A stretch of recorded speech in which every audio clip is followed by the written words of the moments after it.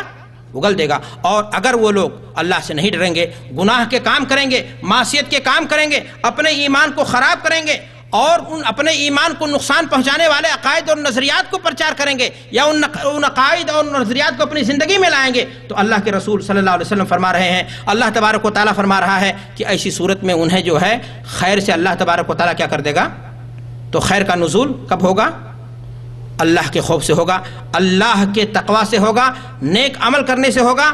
اور یہ خیال رکھنا کہ فلاں مہینے میں شادی نہ کی جائے، فلاں مہینے میں بیوی کا منہ نہ دیکھا جائے اور فلاں مہینے میں دکان کو نہ کھولا جائے۔ میرے بھائی اور دوستو، اس طرح کے تمام عقائد اور نظریات غلط ہیں۔ آپ کو معلوم ہے کہ سفر کے مہینے میں خدیجۃ الکبریٰ محسن انسانیت سے اللہ کے رسول جناب محمد الرسول اللہ صلی اللہ علیہ وسلم کی کیا ہوئی تھی؟ شادی خانہ آبادی ہوئی تھی، اور یہ شادی مبارک رہی، اور اللہ کے رسول صلی اللہ علیہ وسلم کے لیے خدیجۃ الکبریٰ نے پوری زندگی اپنے مال کے ذریعہ، اپنے جسم و جان کے ذریعہ اسلام کے لیے، مسلمانوں کے لیے انہوں نے کیا کی؟ قربانی پیش کی ہے۔ خدیجۃ الکبریٰ سے اللہ کے رسول صلی اللہ علیہ وسلم کی شادی کس مہینے کے اندر ہوئی؟ سفر کے مہینے میں ہوئی۔ تو آپ دیکھ رہے ہیں کہ شادی کی بنیاد اگر تقوی پر ہوگی تو شادی برکت کا سبب بنے گی، اور اگر شادی کی بنیاد جو ہے تقوی سے ہٹ جائے گی تو بے برکتی لازم ہے، چاہے وہ شادی آپ کس میں کر لیں؟ رمضان میں کر لیں۔ ایک نہیں، دو نہیں، ہزار نہیں، لاکھوں شادیاں سفر کے مہینے میں ہوئی۔ تجربات، مشاہدات بتاتے ہیں کہ ان کی نسلیں پھلی پھولی، لوگ پڑھے لکھے نکلے، انہوں نے ترقیاں کی، اس لیے کہ وہ خود دولہا دلہن کیا تھے؟ اللہ سے ڈرنے والے تھے، حقوق ازدواجیت کو، آپس میں ایک دوسرے کے حق کو سمجھنے والے تھے۔ اس ناطے ان کی زندگی کے اندر کیا آیا؟ خیر آیا۔ یہ کہ محض شادی کر دی جائے سفر کے اندر تو وہ شادی کیا ہو جائے گی؟ خراب ہو جائے گی۔ ایسا عقیدہ، ایسا نظریہ امت اسلام میں پھیلایا جائے جو امت توحید ہے، جس کا ایمان اور عقیدہ ہے کہ نفع اور نقصان کا مالک کون ہے؟ اللہ تبارک و تعالیٰ۔ فائدہ وہ دیتا ہے، بیماری اس سے آتی ہے، شفا وہ دیتا ہے، اس کے حکم کے بغیر ادنا تنکا ہل نہیں سکتا۔ پھر ایسا عقیدہ میرے بھائی اور دوستو، اس کی گنجائش اسلام کے اندر کہاں ہو سکتی ہے؟ حضرت رسول اکرم صلی اللہ علیہ وسلم نے مشرکین مکہ شوال کے مہینے میں بھی شادی کرنے کو کیا سمجھتے تھے؟ غلط سمجھتے تھے۔ وہ سمجھتے تھے انشاء سے ہے کہ جو شادی شوال کے مہینے میں ہوگی وہ شادی نبھے گی نہیں، بلکہ وہ شادی کیا ہو جائے گی؟ ٹوٹ جائے گی۔ اللہ کے رسول جناب محمد الرسول اللہ صلی اللہ علیہ وسلم نے سیدہ عائشہ ام المومنین بنت صدیق سے اللہ کے رسول صلی اللہ علیہ وسلم نے شادی کس مہینے میں کی تھی؟ شوال کے مہینے میں کی تھی۔ خود وہ ام المومنین فرماتی ہیں، تزوجنی رسول اللہ صلی اللہ علیہ وسلم فی شوال وبنا بی فی شوال فأی نساء رسول اللہ صلی اللہ علیہ وسلم کان احدی عنده منی، کہ اللہ کے رسول صلی اللہ علیہ وسلم نے نکاح مجھ سے شوال کے مہینے میں کیا، رخصتی میری شوال کے مہینے میں ہوئی، اور میں نہیں جانتی ہوں کہ اللہ کے رسول صلی اللہ علیہ وسلم کی جو بیویاں تھیں ان میں سے کون اللہ کے رسول صلی اللہ علیہ وسلم کی نگاہ میں مجھ سے زیادہ پیاری چہیتی تھی۔ تو آپ نے دیکھا کہ خلوص جب ہوگا، معیار جو دین کا ہے شادی کے تعلق سے اللہ کا خوف، اگر میاں بیوی اس کو فالو کریں گے، اس کو اپنی عملی زندگی میں برتیں گے، تو یہ بات اہم نہیں کہ شادی منگل کو ہوئی ہے، کہ شادی سنیچر کو ہوئی ہے، کہ شادی شوال کے مہینے میں ہوئی ہے، کہ شادی سفر کے مہینے میں ہوئی ہے۔ بات دراصل یہ ہے کہ آپس میں دوسرے کے حقوق کو، ایک دوسرے کے حقوق کو اگر وہ لوگ پہچانتے ہیں تو پھر ایسی صورت میں میرے بھائی اور دوستو برکت آئے گی، خیر ہوگا، نسلیں پھلیں گی اور پھولیں گی، اور آپ کو ترقی ہوگی، برکت ہی برکت ہوگی، نہ اس سے سفر کا کوئی معاملہ ہوگا، نہ اس سے کوئی اور پریشانی ہوگی۔ میرے بھائی اور دوستو، عام طور سے دیکھنے میں آتا ہے کہ سفر کے مہینے میں خاص طور سے لوگ کہتے ہیں کہ طاق والی عدد جو ہے 3، 13، 23 ان تاریخوں میں شادی نہ کی جائے، بلکہ دیکھنے میں یہاں تک آتا ہے کہ لوگ کہتے ہیں کہ سفر ہی کا مہینہ نہیں، کوئی بھی مہینہ ہو، شادی کے لیے ان تاریخوں میں دن متعین نہ کیا جائے۔ 3، 13، 23 آپ دیہاتوں کے اندر چلے جائیے اپنے ملکوں میں، آپ کو اس طرح کے عقائد و نظریات برملا مل جائیں گے۔ آپ کہیں گے مولانا ہمارے یہاں نہیں ہے، ٹھیک ہے، بہت اچھی بات ہے، اللہ کرے آپ کے یہاں نہ ہو، لیکن میرے بھائی اور دوستو یہ عقائد اور نظریات پائے جاتے ہیں۔ یہ عادات کو عملی زندگی میں برتنا یہ یہود و نصارہ کی عادت تھی۔ اللہ کے رسول صلی اللہ علیہ وسلم جب مبعوث ہوئے تو انہوں نے عادات الف کاف ہاں عین صاد الف لام را اور اس طرح کے عادات نکالا اور کہا کہ یہ رسول اتنے دن تک زندہ رہے گا، اور کیا کیا مخرفات ان لوگوں نے کہی۔ میرے بھائی آپ کو معلوم ہے کہ اللہ کے رسول صلی اللہ علیہ وسلم عدد طاق عدد کو پسند فرماتے تھے۔ یہ کون سی بات ہو گئی کہ 3، 13، 23 اور خاص طور سے اگر وہ سفر کی تاریخیں ہوں تو تیز آب ہیں، وہ بالکل خطرناک ہیں وہ۔ چنانچہ اپنے یہاں دیکھنے میں آتا ہے کہ عقیدہ عورتیں اسی مذمومہ عقیدے کے پیش نظر گگنیاں ابالتی ہیں چنے کی اور ان کو صدقہ کرتی ہیں، گھروں میں ادھر ادھر پھینکتی ہیں اور نامعلوم کیا کیا حرکتیں کرتی ہیں، اور اس عقیدے اور تصور کے ساتھ، اس نظریے کے ساتھ کہ ایسا کر لینے کے بعد سفر کے مہینے کی نحوست کیا ہو جائے گی، ختم ہو جائے گی۔ میرے بھائیوں پھر میں ایک بار کہنا چاہوں گا، مہینہ برا نہیں ہے، انسان کا اپنا عمل برا ہے، انسان کا اپنا عمل برا ہے۔ شادی کرو گے، شراب پی کر کے گاڑی چلاؤ گے، ایکسیڈنٹ ہوگا، بعد میں الزام دو گے کہ اس کی گاڑی اچھی نہیں ہے۔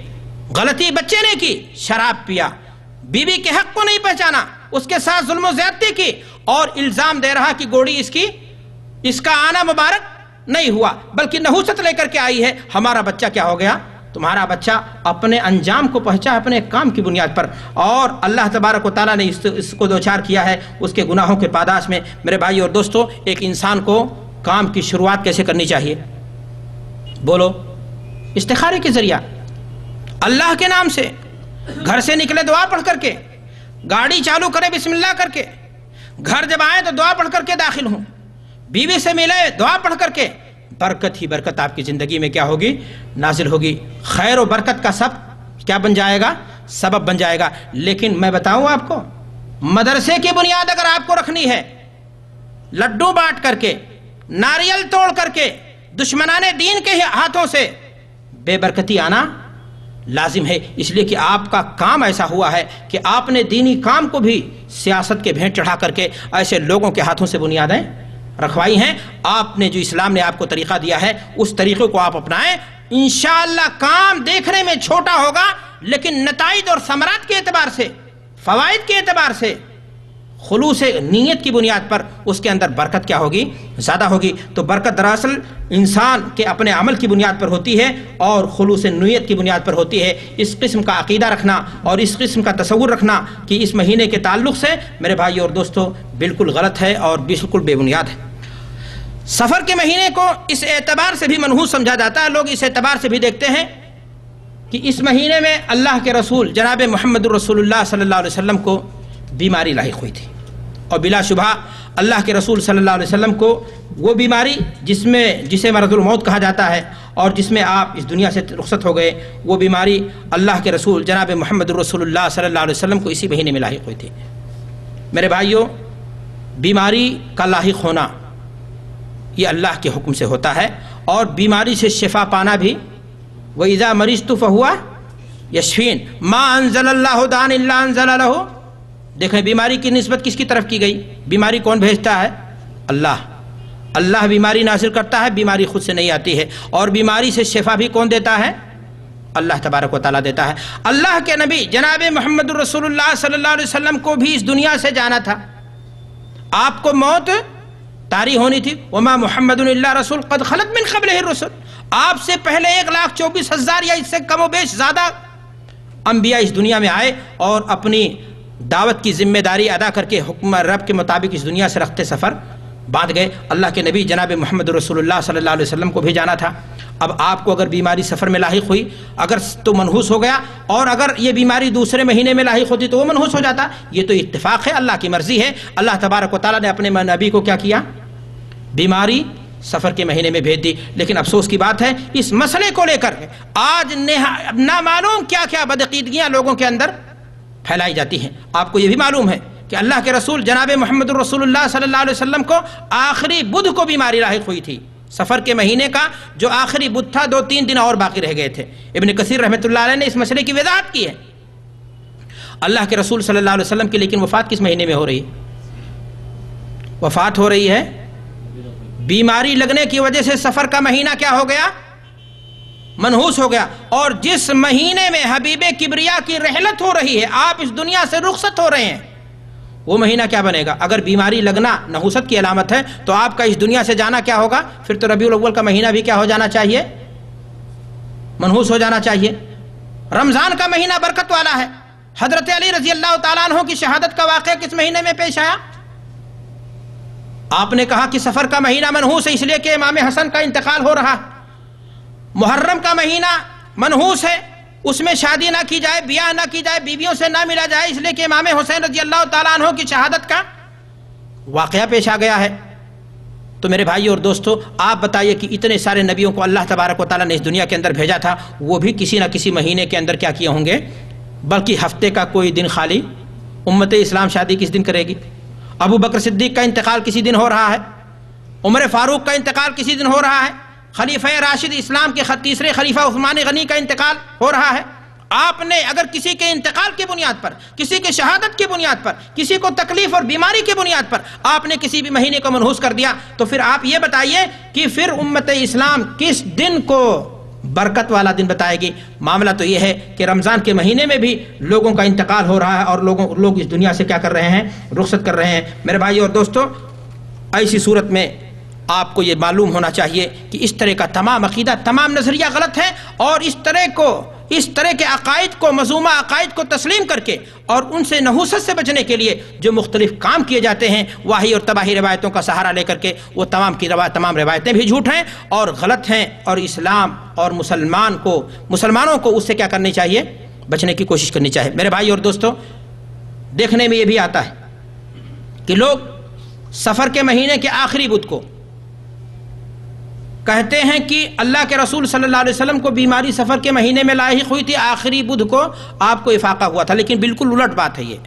آپ کو بیماری ہی دراصل سفر کے مہینے کے آخری بدھ کو کیا ہوئی تھی؟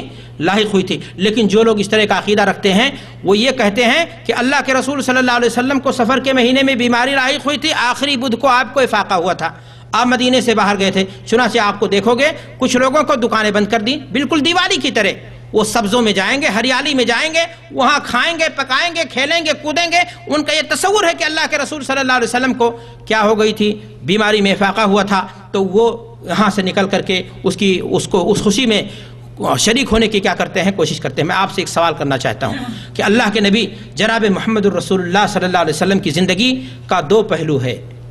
ایک پہلو ہے محمد الرسول اللہ کا صلی اللہ علیہ وسلم، اور دوسرا پہلو ہے محمد بن عبداللہ کا۔ انسانی اور بشری تقاضے کے مطابق اللہ کے رسول صلی اللہ علیہ وسلم نے کہیں پر پیشاب کیا ہے، کہیں پر پیخانہ کیا ہے، کسی دن آپ کو بیماری لگی ہے، آپ نے علاج ڈھونڈا ہے، تو کیا امت اسلام اس دن سارے کے سارے ہاسپٹلائز ہو جائیں گے؟ سارے کے سارے لوگ اسی کام کو انجام دینے لگیں گے؟ دین کا جو پہلو ہے محمد الرسول اللہ کے ناحیے سے، میرے بھائی اور دوستو، وہ ہمارے لیے دین کا کیا ہے؟ حصہ ہے۔ بقیہ آپ کی ایک عادت تھی جبلی، ایک ضرورت تھی انسانی، جو اللہ کے رسول صلی اللہ علیہ وسلم کو پیش آئی۔ اب اللہ کے رسول صلی اللہ علیہ وسلم کو اگر بیماری میں افاقہ ہوا تو اس دن خوشیاں منائی جائیں، جس دن بیمار ہوئے اللہ کے رسول صلی اللہ علیہ وسلم سارے لوگ اس دن ہاسپٹلائز ہو جائیں۔ اسلام اس بات کی تعلیم قطعاً نہیں دیتا ہے، اور اس قسم کے عقائد اور نظریات بے بنیاد ہیں، غلط ہیں، اور ان تمام چیزوں سے انسان کو دور رہنا چاہیے۔ میرے بھائی اور دوستو، اسی تصور کے پیش نظر آپ دیکھیں گے کہ بعض ملکوں کے اندر یہ بات بھی پائی جاتی ہے کہ سفر کے مہینے کے آخری بدھ کو چاشت کے وقت میں 4 رکعت کی نماز پڑھی جاتی ہے، اور نماز کا طریقہ بھی مخصوص انداز ہیں، دعائیں بھی اس کے لیے کیا ہیں؟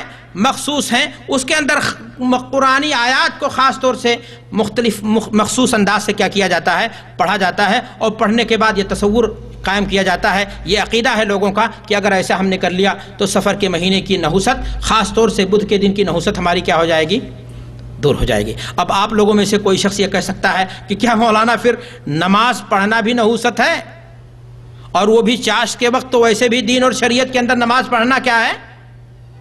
اچھی بات ہے، لیکن میرے بھائی اور دوستو، نماز عبادت ہے، لیکن وہی نماز اگر اس کو مخصوص کیفیت دے دی جائے، مخصوص عقیدہ بتا دیا جائے، مخصوص نظریہ اور مخصوص ثواب اس سے امید آپ لگانے لگیں، جو ایسی نماز جس کا ثبوت اللہ کے نبی جناب محمد الرسول اللہ صلی اللہ علیہ وسلم سے نہ ہو، تو پھر وہ نماز بدعت نہ ہوگی تو پھر اور کیا ہوگی؟ اللہ کے نبی جناب محمد الرسول اللہ صلی اللہ علیہ وسلم نے جو کام کیا ہے، کرنے کا حکم دیا، جس انداز سے، جس کیفیت میں، وہی دین ہے۔ اب آپ اپنا منمانی دین بتائیں اور پھر اس کو لوگوں کے اندر رواج دینے کی کوشش کریں، اور نماز کے نام پر دین کے نام پر، ثواب کے نام پر کہیں کہ بھائی اب نماز بھی بدعت ہو گئی؟ جی ہاں، ہر وہ چیز بدعت ہوگی، چاہے وہ نماز ہو، چاہے وہ روزہ ہو، یا کوئی نیکی کا اور کام ہو جس کی کیفیت اللہ کے رسول صلی اللہ علیہ وسلم سے، جس کی کوالٹی اللہ کے رسول صلی اللہ علیہ وسلم سے، وہ جو چیز ثابت نہیں ہے اللہ کے رسول صلی اللہ علیہ وسلم سے، وہ نماز ہو، روزے کی شکل میں ہو، وہ کام کیا ہو جائے گا؟ غلط ہو جائے گا۔ آپ مجھے بتا دیجئے کہ ایک شخص اذان دے لا الہ الا اللہ، کسی دن کہے محمد الرسول اللہ، اب آپ مجھے بتائیں کہ یہ کام غلط ہے یا صحیح ہے؟ اس سے اگر کوئی شخص کہے بھائی یہ تم نے کیا کر ڈالا، اذان کا اختتام تو لا الہ الا اللہ کے ہاں پر ہوتی، محمد الرسول اللہ کہاں سے بڑھا دیا؟ کہے بھائی میں یہ کلمہ ہے، کلمہ 2 جزوں پر ہے، لا الہ الا اللہ محمد الرسول اللہ، میں نے نہ گناہ کیا ہے، نہ کوئی گالی بکی ہے، نہ اور کوئی چیز۔ آپ بتائیں دین میں زیادتی ہو رہی ہے یا نہیں؟ زیادتی ہو رہی ہے۔ من چاہی دین نہیں، دین وہ ہوگا، دین ابتدا کا نام نہیں ہے، اتباع کا نام ہے، اور اتباع کتاب اللہ کی ہونی چاہیے اور سنت رسول اللہ کی ہونی چاہیے۔ اور اگر دین میں لوگوں نے من چاہا اور اپنے خیال کو، اپنے نظریات کو، اپنی سوچ کو، اپنے عقیدے کو دین کا حصہ باور کرانے کی کوشش کی، تو ایسے لوگ اللہ کے رسول جناب محمد رسول اللہ صلی اللہ علیہ وسلم کی حدیث کے مطابق گمراہ ہوں گے، اور ایسے لوگوں کو جہنم کی آگ سے جلایا جائے گا۔ اللہ کے رسول صلی اللہ علیہ وسلم نے فرمایا من احدث فی امرنا ھذا ما لیس منہ فہو رد، جس نے ہمارے دین کے اندر، چاہے وہ کام بظاہر کتنا خوبصورت کیوں نہ لگے، کتنا اچھا کیوں نہ لگے، لیکن اگر کتاب اللہ کی مہر، سنت رسول اللہ کی مہر اس پر نہیں لگی ہے، تو میرے بھائیو اور دوستو، وہ نماز، وہ دین کا کام سمجھ کر کے کرنے والا تو کر رہا ہے، لیکن وہ کام گمراہی کا ہے، ثواب کا نہیں ہے، گمراہی کا ہے، ضلالت کا ہے، اور اس سے جو ہے انسان کو نیکی نہیں ملے گی، بلکہ کیا ملے گی؟ نیکیوں کی بربادی ملے گی۔ میرے بھائی اور دوستو، اس مہینے کی ایک بدعت اور بھی ہے جو خصوصی طور سے اس مہینے کے اندر بہت بڑے پیمانے پر کیا جاتا ہے۔ بعض مسلم ملکوں کے اندر بعض نام نہاد مسلمان بڑے زور و شور سے اس چیز کو رواج دے رہے ہیں، اور وہ بدعت ہے کہ مغرب اور عشاء کے درمیان آخری بدھ کو، سفر کے مہینے کے آخری بدھ کو مغرب اور عشاء کے درمیان کچھ لوگ بیٹھ جاتے ہیں کسی ایسے شخص کے پاس جو خوشخط ہو، اچھا لکھتا ہو، اور اس کے پاس ان آیات کو جو انبیاء کے بارے میں سلامتی کے تعلق سے نازل ہوئی ہیں، مثلا سلام علی نوح فی العالمین، سلام علی موسیٰ و ہارون، سلام علی ابراہیم، اس طرح کی آیات کو پرچی میں لکھ کر کے پھر اس کو پانی میں کیا کرتے ہیں؟ دھلتے ہیں، اور اس کو آپس میں ایک دوسرے کو ہدیہ دیتے ہیں، اور پھر اس کو پیتے ہیں، اور ان کا تصور ہے، عقیدہ ہے، نظریہ ہے، خیال ہے، ان کا یہ گمان ہے کہ ایسا کر لینے سے سفر کی نحوست کیا ہو جائے گی؟ دور ہو جائے گی، نحوست اور آ جائے گی، اس لیے کہ ایسا کام انجام دے کر کے آپ نے دین میں بدعت کو کیا کیا ہے؟ ایجاد کیا ہے، سنت رسول سے انحراف کیا ہے، اللہ کے نبی جناب محمد الرسول اللہ صلی اللہ علیہ وسلم کے دین میں بدعت پیدا کرنے کی آپ نے کوشش کی ہے۔ یاد کیجئے اس حدیث کو، اللہ کے رسول جناب محمد الرسول اللہ صلی اللہ علیہ وسلم فرماتے ہیں کہ ہم جام کوثر پلا رہے ہوں گے، لوگ پیاس کی شدت سے لوگ پریشان ہوں گے، اپنی امت کو میں پہچان بھی لوں گا، لوگ لائے جا رہے ہوں گے، اتنے میں فرشتے دیوال بن کر کے حائل ہو جائیں گے، میں کہوں گا امتی امتی یا رب، کہ اے اللہ یہ تو میرے امت کے لوگ ہیں۔ فرشتے جواب دیں گے کہ اے نبی آپ نہیں جانتے ہیں ماذا احدثوا بعدک، دین میں دین کے نام پر، عبادت کے نام پر، ثواب کے نام پر، مغفرت اور بخشش کا ذریعہ کے نام پر انہوں نے کیا کیا بدعتیں، دین کا حولیہ بگاڑ دیا تھا، دین کی بدعت کی فیکٹریاں کھول رکھی تھیں، بدعت کی نرسری اسکول چلا رکھے تھے، اور اپنی من مانی من چاہی تعویلوں کے ذریعہ دین کو بگاڑنے کی انہوں نے مشق کرنے کی کوشش کی تھی۔ اے نبی آپ کی امت کے لوگ یہ ضرور تھے، لیکن یہ گناہ انہوں نے کیا ہے۔ اللہ کے نبی فرمائیں گے سحقن سحقن لمن غیر آبادی، ایسے لوگوں کو مجھ سے کیا کر دو؟ دور کر دو۔ اور بلا شبہ اس طرح کی بدعقیدگیاں پھیلانے والے اور اس طرح کی چیزیں کرنے والے لوگ واہی تباہی روایتوں کا سہارا لے کر کے اس طرح کی چیزوں کو لوگوں کے درمیان انجام دینے والوں کا حشر یہی ہونے والا ہے۔ میرے بھائیوں اور دوستو، عام طور سے یہ بھی دیکھنے میں آتا ہے کہ کچھ لوگ سفر کے مہینے میں 25 تاریخ کو جب کسی کام کو انجام دے کر کے اس سے فارغ ہوتے ہیں تو اس طرح کی باتیں کہتے ہیں، اس طرح کی باتیں سننے میں ملتی ہیں کہ خیر کے مہینے 25 تاریخ کو یہ کام، خیر کے مہینے 25 تاریخ کو یہ کام کیا ہوا؟ ختم ہوا۔ عقیدہ ہے، نظریہ ہے ان کا کہ اس طرح کہنے سے نحوست کیا ہو جائے گی؟ دراصل ایک موضوع روایت کی بنیاد پر اس طرح کے عقیدوں کو کیا کیا جا رہا ہے؟ پرچار کیا جا رہا ہے. اور عقیدہ اس موضوع روایت کو ابن الجوزی نے الموضوعات میں نقل کیا ہے کہ انہوں نے اللہ کے رسول صلی اللہ علیہ وسلم کی طرف نعوذ باللہ منسوب کر کے یہ بات کہی ہے کہ جو کوئی شخص سفر کے مہینے کے گزرنے کی خوشخبری دیوے میں اس کو جنت کی کیا کر رہا ہوں. اگر کوئی شخص اس بات کی خوشخبری دیوے کہ سفر کا مہینہ خیر سے گزر گیا تو میں اسے کیا کر رہا ہوں. بڑا آسان ہے. اتنا آسانی کے ساتھ بتا دیجئے کہ سفر کا مہینہ خیر کے ساتھ گزر گیا تو آپ کو جنت کی کیا ہو رہی ہے؟ نعوذ باللہ من ذالک. یہ حدیث نہیں ہے، موضوع روایت ہے، جھوٹی بات ہے، گڑھی ہوئی ہے، جو اللہ کے رسول جناب محمد رسول اللہ صلی اللہ علیہ وسلم کی طرف منسوب کر دی گئی. بعض عربی ممالک کے اندر کچھ بدعتیں ایسی ہیں جو ہمارے بر صغیر میں پائی جاتی ہیں، اور کچھ بدعتیں ایسی ہیں جو بعض عرب ممالک کے اندر پائی جاتی ہیں، اور انہی بدعات میں سے یہ بدعت ہے میرے بھائی اور دوستو کہ سفر کے مہینے میں بدھ کے دن کسی مریض کی عیادت کو منحوس سمجھا جاتا ہے. ان کا عقیدہ ہے، تصور ہے کہ اگر کسی نے کسی مریض کی عیادت بدھ کے دن کی تو جمعرات کو قبرستان میں اس کی زیارت ضرور کرے گا، یعنی اس کی کیا ہو جائے گی؟ موت ہو جائے گی. بڑا آسان طریقہ. ہمارے ہاں تو باقاعدہ جو ہے سپاری دیتے ہیں لوگ، دشمنیاں پورا کرنے کے لیے پیسے دیتے ہیں. تو آسانی کے ساتھ کسی کو مارنا ہو، کسی دشمن کو جاؤ بدھ کے دن اس کی کیا کر لو؟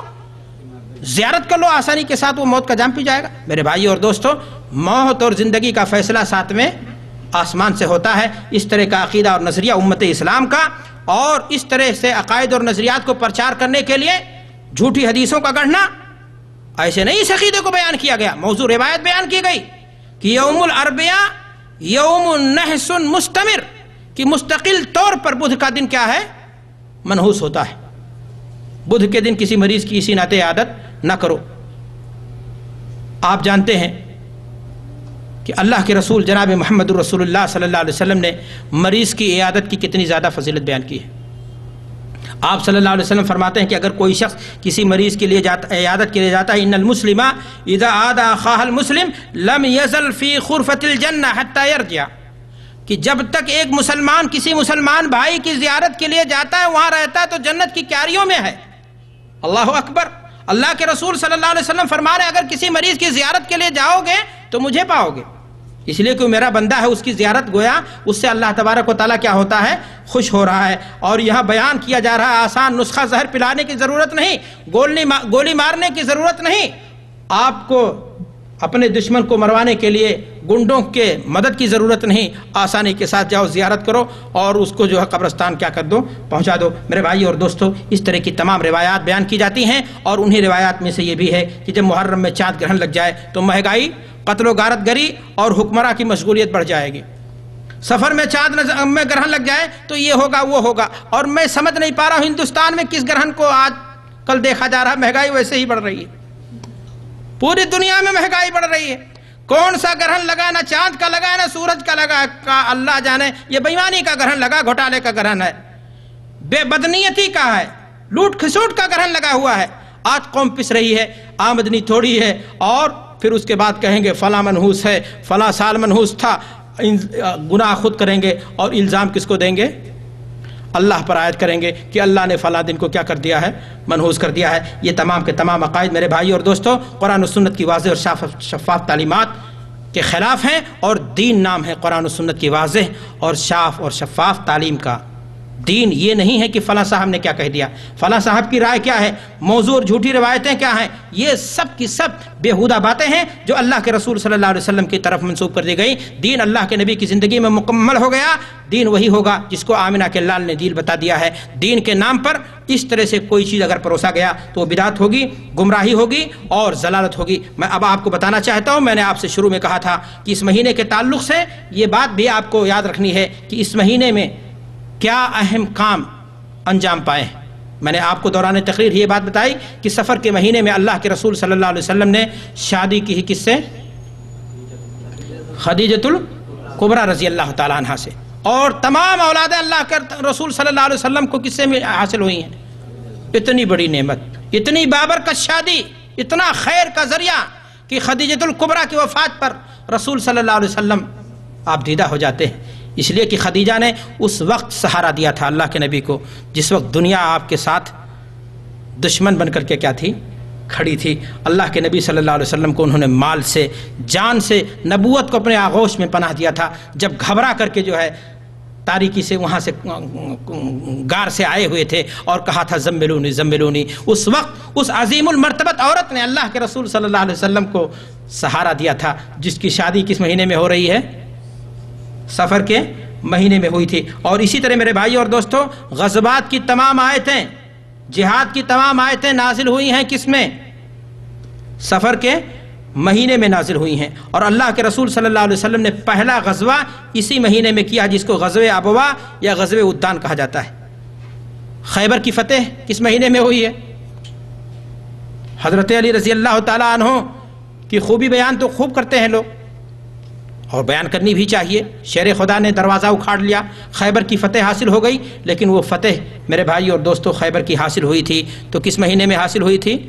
اب اگر منحوس مہینہ تھا تو اتنی بڑی فتح کہ یہودیوں کو کھدیڑا جا رہا ہے اور ان کو جو ہے کیا نام دین کے دشمنوں کو گھر نکالا کیا جا رہا ہے، اور ان کیا کہا جا رہا ہے کہ جو ہے سفر کا مہینہ کیا ہے؟ منحوس ہے۔ اسی طریقے سے واقع بیر مؤونہ ہے، اور اسی طریقے سے قبیلہ خصم کی جانب قطبہ ابن عامر کی قیادت میں سریہ کا بھیجنا ہے، دیگر کام ہے، بہت بڑے بڑے کام ہیں جو سفر کے مہینے میں کیا ہوئے ہیں؟ انجام پائے ہیں۔ میں نے آپ سے پہلے ہی کہا مہینہ بذات خود برا نہیں ہوتا ہے، نہ دن برا ہوتا ہے، نہ وقت برا ہوتا ہے۔ برا وقت وہ ہے، منحوس وقت وہ ہے جس وقت آپ کوئی گناہ، اور بابرکت وقت وہ ہے جس وقت آپ اپنے کسی گناہ سے کیا کر لیں۔ اگر رمضان کے علاوہ میں بھی آپ کوئی گناہ کرتے تھے، آپ نے اس گناہ سے توبہ کر لیا، تو اب اس گناہ کے توبہ کرنے کی بنیاد پر وہ وقت آپ کے لیے کیا ہو گیا؟ بابرکت ہو گیا۔ اور بابرکت وقت اگر آپ نے اس کو جو ہے گناہ کر کے اپنے نحوست کو آپ نے خود دعوت دے دی تو میرے بھائی اور دوستو پھر ایسی صورت میں آپ اللہ کی تخلیق پر اعتراض مت کرو، بلکہ اس طرح کے تمام عقائد اور نظریات غلط ہیں۔ ہمارے بعض بھائی ہیں جو کہتے ہیں، اس طرح کی حدیثوں سے استدلال کرنے کی کوشش کرتے ہیں کہ اللہ کے رسول صلی اللہ علیہ وسلم نے فرمایا ہے کہ نحوست 3 چیزوں کے اندر پائی جاتی ہے، اور وہ کیا چیزیں ہیں؟ عورت کے اندر، گھر کے اندر، سواری کے اندر۔ یاد رکھیں، گھپلا کرنے کی کوشش کی جا رہی ہے۔ میں بات کو بڑی مختصر بیان کرنا چاہتا ہوں۔ بخاری کے اندر یہی روایت، اللہ کے رسول نے فرمایا ان کان الشوم ففی ثلاث، اگر مانا جائے کہ نحوست ہو سکتی ہے تو 3 چیزوں میں ہو سکتی ہے۔ کس میں اللہ کے رسول نے فرمایا؟ گھوڑے کے اندر۔ گھوڑے کی نحوست کیا ہے، یا سواری کی نحوست کیا ہے؟ کہ اس کو دعوت کے کام میں نہ لگا کر کے، دین کے کام میں نہ لگا کر کے، گناہ کے کام میں لگا دیا جائے۔ عورت کی نحوست کیا ہے؟ اللہ کے رسول صلی اللہ علیہ وسلم نے فرمایا خیر متاع الدنیا المرأة الصالحہ، عورت کو اللہ کے رسول صلی اللہ علیہ وسلم نے قیمتی متاع دنیا کا کہا ہے۔ پھر نحوست کیسے ہوگی؟ ہاں منحوس ہو جائے گی وہ جب وہ بدچلن ہوگی، بد زبان ہوگی، گستاخ ہوگی، شوہر کا حق نہیں ادا کرے گی، گناہ اور معصیت کے کام ارتکاب کرے گی، تو ایسی صورت میں وہ کیا ہوگی؟ منحوس ہوگی۔ اسی طریقے سے میرے بھائی اور دوستو، گھر ہے، اس میں آپ سنتیں نہ پڑھیے، قرآن نہ پڑھیے، بلکہ گندی فلمیں دیکھیے، اس گھر کو برائی کا اڈا بنا دیجئے۔ گنڈوں کے لیے آپ نے وہاں جیسے لگتا ہے کوئی وہ اسٹال کھول رکھا ہو، آپ نے گناہ کے کام کرنے ہیں، تو پھر ایسی صورت میں گھر کیا ہو جائے گا؟ منحوس ہو جائے گا۔ ورنہ نہ تو گھر منحوس ہے، اور نہ ہی اس طرح سے جو ہے کیا نام ہے آپ کی سواری منحوس ہے، اور نہ ہی کوئی عورت کیا ہوتی ہے۔ یہ تمام کی تمام چیزیں دنیاوی زینت کی کیا ہیں؟ چیزیں ہیں، جس کے لیے انسان تگ و دو کرتا ہے، محنت کرتا ہے کہ ایک گھر حاصل ہو جائے جہاں اس کے سر پہ کیا ہو؟ چھت ہو۔ تو وہ گھر جب حاصل ہو جائے تو اس میں اللہ کا حق ادا کرنا چاہیے، اور وہ انشاءاللہ وہ گھر آپ کے لیے خیر و خوبی کا کیا بنے گا؟ سبب بنے گا۔ میرے بھائی اور دوستو، زمانے جاہلیت کے اندر جو بدعقیدگیاں پائی جاتی تھیں اور جن کی تردید اللہ کے رسول جناب محمد رسول اللہ صلی اللہ علیہ وسلم نے فرمائی ہے، میں نے آپ کے سامنے حدیث خطبہ مسنونہ کے بعد پڑھی، حضرت ابو ہریرہ رضی اللہ تعالیٰ عنہ کی، کہ آپ صلی اللہ علیہ وسلم نے فرمایا کہ لا عدوہ، جہاں سفر کے مہینے کے تعلق سے یہ بدعقیدگیاں یا اس طرح کی اور بھی چیزیں ہیں، لیکن جو میں نے باتیں آپ کو کتاب و سنت کی روشنی میں بتائیں کہ مہینہ برا نہیں ہے، اور اگر کوئی شخص کہتا ہے اس کے باوجود بھی تو وہ اللہ کی تخلیق پر گویا کیا کر رہا ہے؟ اعتراض کر رہا ہے۔ مجھے امید ہے کہ اتنا سب جاننے کے بعد کوئی شخص کسی مہینے کو، کسی دن کو سنیچر سوار ہے نہیں بولے گا۔ ہمارے یہاں عام طور سے زندگی کہتے ہیں کیا جی سنیچر سوار ہے کیا تم کو؟ کبھی نہ جانکاری میں بھی اس طرح کے گناہ ہم کر بیٹھتے ہیں اور چاہے انچاہے ہم گناہ کے زد میں آ جاتے ہیں۔ میرے بھائی اور دوستو، اللہ کے رسول صلی اللہ علیہ وسلم نے اسی حدیث کے اندر ابو ہریرہ رضی اللہ تعالیٰ عنہ کی جو حدیث ہم نے آپ کے سامنے پڑھی ہے، اور بھی اس طرح کی بدعقیدگیاں جو زمانے جاہلیت کے اندر پائی جاتی تھیں، مشرکین مکہ کا جو عقیدہ تھا، جو اسلام کے دشمنوں کا عقیدہ تھا، جو یہودیت سے ہندوازم سے کنورٹ ہو کر کے آج ہمارے اندر چلی آئی ہیں، اور بہت سارے مسلمان اس طرح کے عقائد و نظریات کے حامل ہو گئے ہیں، چاہے یا انچاہے، جانے یا انجانے۔ انہی عقائد میں سے ہے چھوت چھات کا نظریہ۔ اللہ کے رسول جناب محمد رسول اللہ صلی اللہ علیہ وسلم نے فرمایا لا عدوہ، چھوت چھات کی کوئی شرعی حیثیت نہیں ہے۔ کوئی انسان یہ سوچے کہ کوئی بیماری از خود اسے چڑھائے گی، کسی مریض کے پاس جا کر کے وہ بیٹھے گا تو وہ بیماری اسے کنورٹ ہو جائے گی، وہ بیماری اسے لاحق ہو جائے گی، ایسا عقیدہ رکھنا، ایسا نظریہ رکھنا غلط ہے، اسلام سے دور ہے۔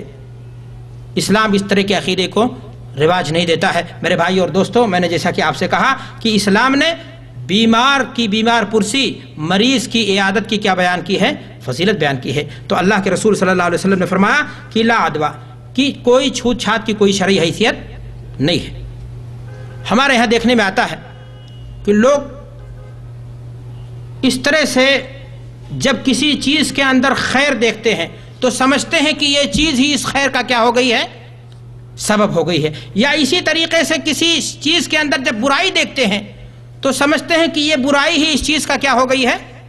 سبب ہو گئی ہے۔ چنانچہ بہت سارے عقائد اور نظریات ہیں اس تعلق سے جو ہمارے معاشرے کے اندر پائے جاتے ہیں، اور اس کی وجہ میں نے آپ سے کہا کہ دین سے دوری ہے، جہالت ہے، تقلید ہے، غیر قوموں کی اتباع ہے، اور اپنے شریعت سے، اپنے علم، اپنے دین سے دوری کا کیا ہے؟ یہ ساری چیزیں کیا ہیں؟ نتیجہ ہیں۔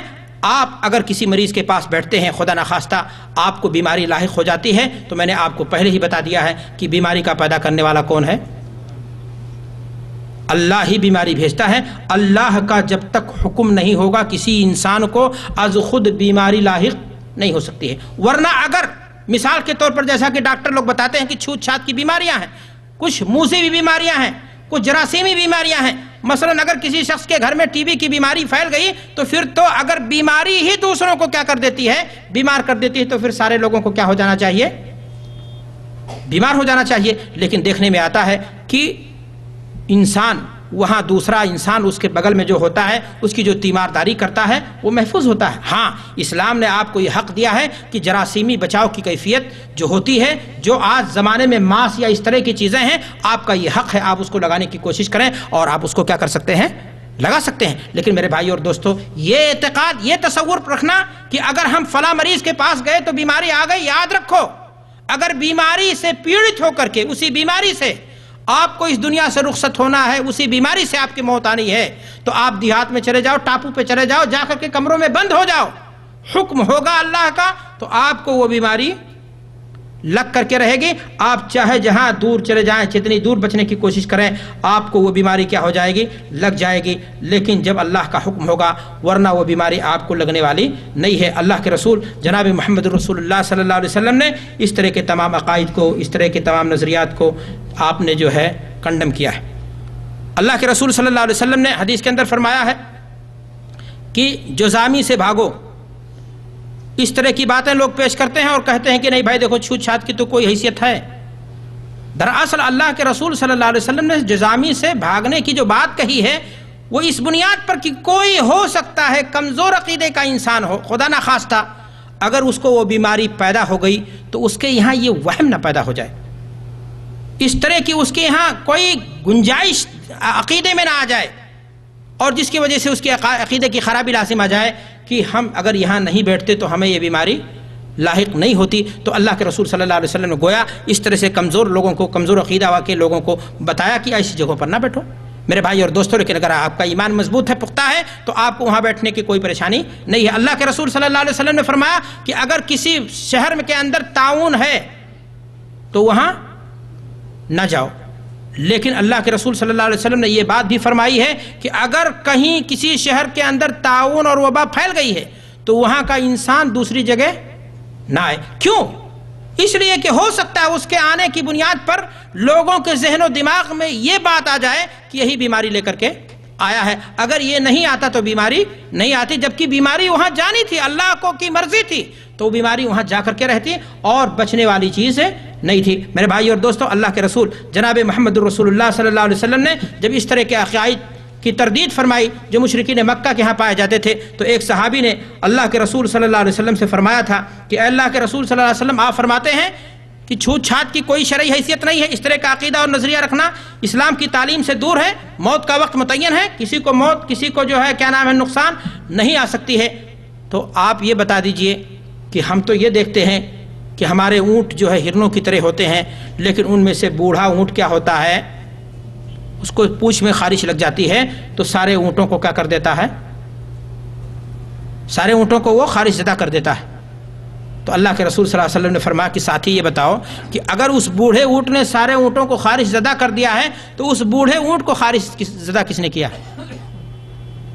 چنانچہ وہاں خارش پھیل جاتی ہے اور اسی میں بہت سارے اونٹ مر جاتے ہیں اور بہت سارے اونٹ کیا ہو جاتے ہیں جن پر اللہ کا حکم نازل ہو جاتا ہے کہ ان کو وفات ہو جائے اس بیماری سے، ان کو بیماری کیا ہو جاتی ہے، لاحق ہو جاتی ہے. اور جن کا مرنا اللہ کے حکم میں نہیں ہوتا ہے، اللہ کا حکم ان کے لیے موت کا نہیں ہوتا ہے، تو ایسی صورت میں ان کو بیماری نہ لاحق ہوتی ہے، یا اگر بیماری لاحق ہوتی ہے تو ان کو کیا ہو جاتی ہے، شفا مل جاتی ہے. تو میرے بھائی اور دوستو، اس طرح کی تمام چیزیں، تمام عقائد اور نظریات کی بیماری بذات خود کسی کو چڑھ جاتی ہے یا بیمار کے پاس بیٹھنے کی وجہ سے بیماری ہمیں چڑھائے گی، اور اس طرح کا عقیدہ اور نظریہ رکھنا اگر کسی کے ہاں پایا جاتا ہے تو پھر یہ عقیدہ یا یہ نظریہ اسلام کے عقیدے سے، اسلام کے نظریے سے کیا ہے، متصادم ہے. اسلام کا یہ عقیدہ نہیں ہے. زمانہ جاہلیت کے مشرکوں کا یہ عقیدہ تھا، زمانہ جاہلیت کے کافروں کا یہ عقیدہ تھا، یہود و نصارہ کا عقیدہ ہے، اور اس طرح کے ہمارے برادران وطن ہندوؤں کا عقیدہ ہے. اللہ کے رسول جناب محمد رسول اللہ صلی اللہ علیہ وسلم نے اس حدیث کے اندر ایک اور بات فرمائی ہے.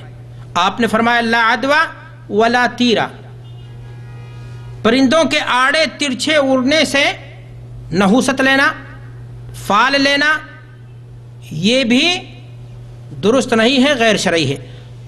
مشرکین مکہ کا یہ عقیدہ تھا کہ وہ گھروں سے جب نکلتے تھے تو پرندوں کو کیا کرتے تھے، اڑاتے تھے. اگر وہ پرندہ داہنے سائڈ گیا تو کہتے تھے خیر ہے، سفر کیا ہوگا، شبھ ہوگا.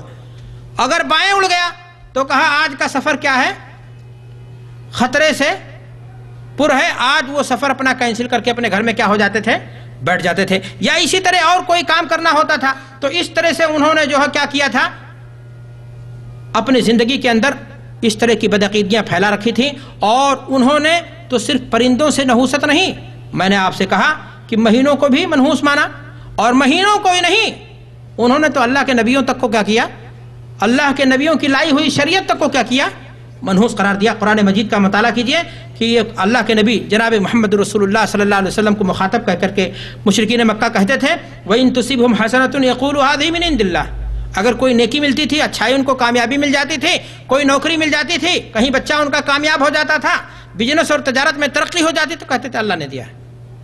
وَإِن تُصِبْهُمْ سَيِّئَةٌ يَقُولُوا هَذِهِ مِنْ عِنْدِكَ، اور اے محمد صلی اللہ علیہ وسلم اگر کوئی انہیں برائی لاحق ہو جاتی ہے اللہ کے حکم سے تو کہتے ہیں یہ تیری نحوست کی وجہ سے ہوا ہے، تیرے نئے دین کی نحوست کی وجہ سے ہوا، تیری وجہ سے ہوا. اللہ اکبر.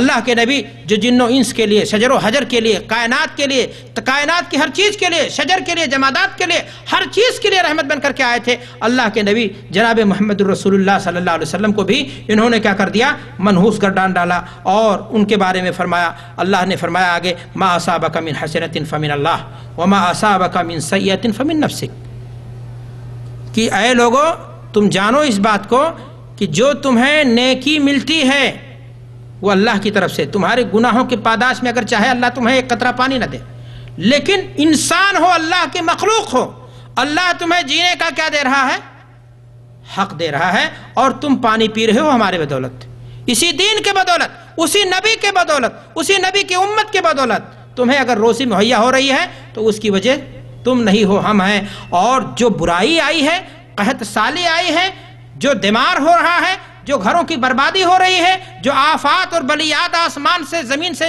سونامی کی شکل میں آ رہی ہے، وہ تمہارے اپنے گناہوں کا، تمہارے اپنے کرتوتوں کا کیا ہے نتیجہ ہے۔ آپ غور کیجئے کہ اللہ تبارک و تعالیٰ نے قرآن مجید میں صاف طور سے بتایا کہ انسان کے کرم کا، انسان کے عمل کا اس کی زندگی پر کیا ہوتا ہے، اثر ہوتا ہے۔ بلکہ سورہ یاسین کے اندر اللہ تبارک و تعالیٰ نے اور دو ٹوک انداز میں فرمایا کہ نبی ان کو بیان کر دو، طائرکم معکم، تمہاری پریشانیوں کی وجہ میں نہیں ہوں، تمہاری نحوست کی وجہ میں نہیں ہوں، تمہارے اپنے برے عمل ہیں۔ آپ نے دیکھا کہ اس طرح کے عقیدے کا جو مشرکین مکہ کے ہاں پایا جاتا تھا، اس کا اللہ کے رسول صلی اللہ علیہ وسلم نے کنڈم کیا۔ افسوس کی بات ہے ہمارے معاشرے میں بھی تبہم پرستوں کی کمی نہیں ہے۔ اس قسم کے بے شمار عقائد ہیں جو آج ہمارے یہاں پائے جاتے ہیں۔ ہمارے یہاں آج اگر کوئی انسان صبح کے ٹائم کسی کانا انسان کو دیکھنے کا ہٹ، آج پورا دن میرا کیا کر دیا، خراب کر دیا۔ ڈرائیور ہے صاحب ہیں، گاڑی چلا رہے ہیں، کالی بلی گزر جائے، لگتا ہے کہ امریکہ نے کوئی رڈار فٹ کیا ہے اور ان کو انفارمیشن مل گئی کہ آگے ایکسیڈنٹ ہونے والا ہے، لیکن اگر کوئی آدمی گزر جائے تو کہتا مرنا ہے، جبکہ انسان کی موت ہو سکتی تھی۔ اور کوئی بچہ گزر جائے تو مذاق کر کے اس کی اماں تک پہنچ جائے گا، لیکن اگر کالی بلی گزر جائے تو پھر ایسی صورت میں کیا ہوگے، روکتے کھڑے ہوگے، گاڑی کھڑی کر کے رک جاتا ہے۔ افسوس کی بات ہے ایک بلی کی کیا مجال، ہمارا راستہ روک دے، ایک بلی، ایک کوا، ایک اللہ کی معمولی سی مخلوق ہمارا راستہ روک کر کے کھڑی ہو جائے۔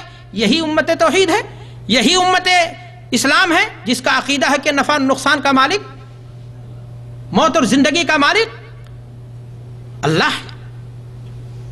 زمین اور آسمان میں جتنی مخلوق ہے سب کو روزی وہ دیتا ہے۔ یہی امت ہے جو امت ایک کالی بلی سے گھبرا جاتی ہے۔ یہ افسوس کی بات ہے ہم نے جو ہے ہندوستان کے ہندوؤں کے ساتھ رہتے رہتے ان کو ماشاءاللہ الحمدللہ تو سکھا دیا، لیکن ہم نے بھی بہت کچھ ان سے سیریلوں کے ذریعہ، فلموں کے ذریعہ، دین کے دشمنوں کے ذریعہ ہم نے کیا کر لیا ہے، اس طرح کے تمام خرافات، تمام عقائد، تمام جٹلیات یہ سیریلوں کے کیا ہیں، وہاں کالی بلی دوڑتی ہے اور وہاں لوگوں کا کام کیا ہو رہا ہے، برا ہو رہا ہے۔ آج مسلمان بھی انہی چیزوں کو اپنی زندگی میں کیا کر رہا ہے، نافذ کر رہا ہے۔ دیکھنے میں مسلمان ہے، عقیدہ اس کا کیا ہے، ہندوؤں جیسا ہے۔ افسوس کی بات ہے میرے بھائی اور دوستو، اس طرح کے تمام عقائد اور نظریات غلط ہیں، اور اگر کوئی مسلمان اس طرح کے عقائد اور نظریات کا حامل ہے تو پھر ایسی صورت میں جان لے کہ اللہ تبارک و تعالیٰ کی جناب میں وہ گستاخی کا ارتکاب کر رہا ہے۔ میرے بھائیوں، آپ گھر سے نکلو گے تو پرندہ اڑاؤ گے یا کیا کرو گے؟ اسلام نے آپ کو کیا طریقہ دیا ہے؟ آپ گھر سے قدم بڑھائیں، بسم اللہ توکلت علی اللہ ولا حول ولا قوت، اللہ کی قسم اللہ تمہاری زبان کی لاج رکھے گا، تم تمام حادثات سے کیا رہو گے، محفوظ رہو گے۔ صبح اٹھو، صبح کی دعائیں اذکار جو ہیں، شام کو بستر پر جاؤ، شام کی دعائیں جو ہیں ان کو پڑھو، نہ تمہیں شیطان دوڑائے گا، نہ تمہیں انسانی نما شیطان تمہارا بگاڑ پائیں گے جو تمہاری دشمنی اور حسد میں جل رہے ہیں۔ اللہ تمہاری زبان کی کیا کرے گا، لاج رکھے گا، تمہاری زندگی میں برکت ہی برکت آئے گی، تمام شر و فساد سے اللہ کے امانت میں ہوگے، حفاظت میں ہوگے۔ لیکن جب انسان نما گدھوں کی طرح نکلو گے، بجاتے ہوئے، جھمکاتے ہوئے، اور گاڑی چلاؤ گے میوزک کے ساتھ، چالو کرو گے کچھ ڈائلاگ مار کر کے کسی فلمی اداکار کی نقالی میں، تو بے برکتی آنی ہے، فساد آنا ہے، اور حوادث سے دوچار ہو جانا تمہاری زندگی کا حق بھی یہی ہے، اور تم کو ہونا بھی یہی چاہیے۔ اللہ اس لیے فرما رہا ہے کہ تمہارے اعمال، تمہارے کرتوت کی بنیاد پر تم کو اللہ ویعفو عن کثیر، بہت معاف کر دیتا ہے، ورنہ ایک ایک اگر کاؤنٹ کر لے اللہ تبارک و تعالیٰ، پھر تو انجام کیا ہو جائے، اللہ تبارک و تعالیٰ مخلوق سے درگزر کرتا ہے، ورنہ میرے بھائیوں اور دوستوں پھر معاملہ اور خراب ہو جائے گا۔ اللہ کے رسول جناب محمد رسول اللہ صلی اللہ علیہ وسلم نے اس طرح کے تمام عقائد کی کیا کی ہے، تردید فرمائی ہے۔ آج ہمارے یہاں دیکھنے میں آتا ہے کہ کوئی آدمی جا رہا تھا ناریل پھوڑنے کے لیے، بنیاد رکھنے کے لیے، اگر کوئی کھڑا انسان مارا، چھینک مار دیا، کا سارا کام کیا کر دیا، ستیاناش ہو گیا، سارا کام کیا ہو گیا۔